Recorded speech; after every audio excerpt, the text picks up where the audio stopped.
முடுக்குங்க தாத்தா எடுத்துங்க தாத்தா முடுக்குங்க முடுக்குங்க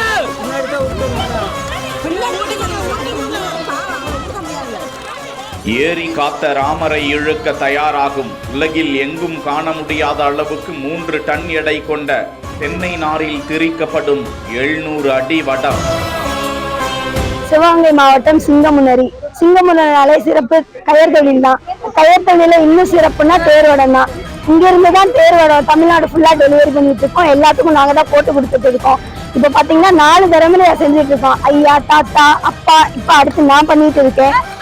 சென்னை செங்கல்பட்டு மாவட்டம் மதுராந்தகம் கோவில் ஸ்ரீ ஏரிகாத்த ராமர் கோவில்னு அந்த கோவிலுக்கு பெருமாள் கோவிலுக்கு தேர்வடம் வச்சுட்டாங்க.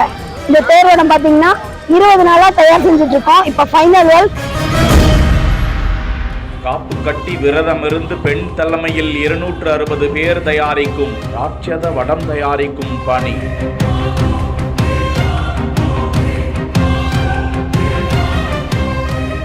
செங்கல்பட்டு மாவட்டத்தில் அமைந்திருக்கிறது பிரசித்தி பெற்ற ஏரி காத்த ராமர் கோவில். பிரித்தானிய இந்திய பேரரசு காலத்தில் மதுராந்தகம் பகுதியில் அடைமழை வெள்ளம் சூழ்ந்ததாம். மதுராந்தகம் ஏரி உடைந்துவிடும் சூழ்நிலை வந்ததாம். மக்கள் அங்குள்ள கோவிலில் தம்பதி சகிதமாக குடிகொண்ட கோதண்ட ராமரிடம் வேண்டிக் கொள்ள மதுராந்தகம் ஏரி மழை வெள்ளத்திலிருந்து காக்கப்பட்டதால் ஏரி காத்த ராமர் கோவில் என்று பெயராயிற்று.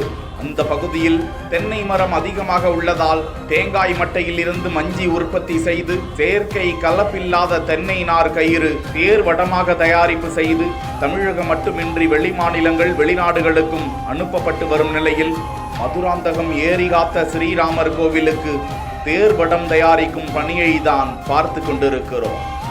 தலைமுறைகளாக இயற்கை தென்னை நார் கொண்டு தேர்வடம் தயாரிக்கும் பணியில் பட்ட படிப்பு முடித்த தந்தையின் மறைவுக்கு பின்பு தனிப்பெண்ணாக அந்த பாரம்பரிய தொழிலை அந்த வீர மங்கை செய்து வருகிறார்.